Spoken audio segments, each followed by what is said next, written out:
السلام علیکم ورحمۃ اللہ وبرکاتہ۔ وراثت کے بارے میں ایک اہم سوال یہ پیدا ہوا کہ ایک شخص کا انتقال ہوا۔ انتقال ہونے کے بعد جب اس کی تجہیز و تکفین کی گئی، اس کو دفن کر دیا گیا، تو اب نمبر آیا کہ اس کا جتنا مال تھا، جتنی پراپرٹی تھی، یہ پوری کی پوری پراپرٹی اس کے شرعی ورثہ میں تقسیم کیا جائے۔ لیکن مال کو تقسیم کرتے وقت میں ایک سوال کھڑا ہو گیا۔ وہ سوال یہ ہوا کہ اس کو نکاح کے موقع پر جو جہیز کا سامان ملا تھا، یہ سامان بھی اس کی وراثت میں شامل ہوتا ہے یا بیوی کا پرسنل مال ہوتا ہے، بیوی کے حق کا مال ہوتا ہے؟ اس کے بارے میں اختلاف ہو گیا۔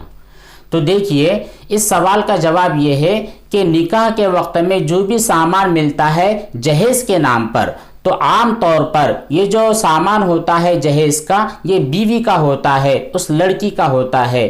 جو ماں باپ اپنی بیٹی کو مال دیتے ہیں جہیز کا، یہ عام طور پر لڑکی کا ہی ہوتا ہے، یہ لڑکے کا نہیں ہوتا۔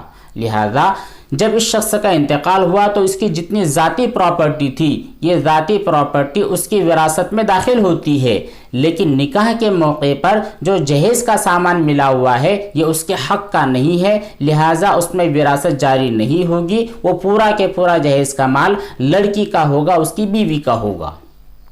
لیکن اگر کسی نکاح کے موقع پر، یا یہ کہ اس شخص کا جو انتقال ہوا ہے اس کے نکاح کے موقع پر لڑکی کے والدین نے کچھ سامان ذاتی طور پر لڑکے کو دے دیا ہو اور اس کو مالک بھی بنا دیا ہو کہ یہ مال آپ کا ہے، اس میں ہماری بیٹی کا کوئی حق نہیں ہے، اس طرح کی اگر صراحت کر دی گئی ہو، تو پھر اس صورت میں یہ مال اس لڑکے کا ہوا جس کا انتقال ہوا ہے، اب اس مال کے اندر وراثت بھی جاری ہوگی۔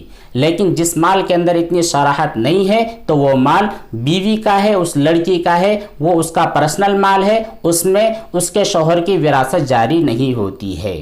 امید ہے کہ آپ یہ مسئلہ اچھی طرح سمجھ گئے ہوں گے۔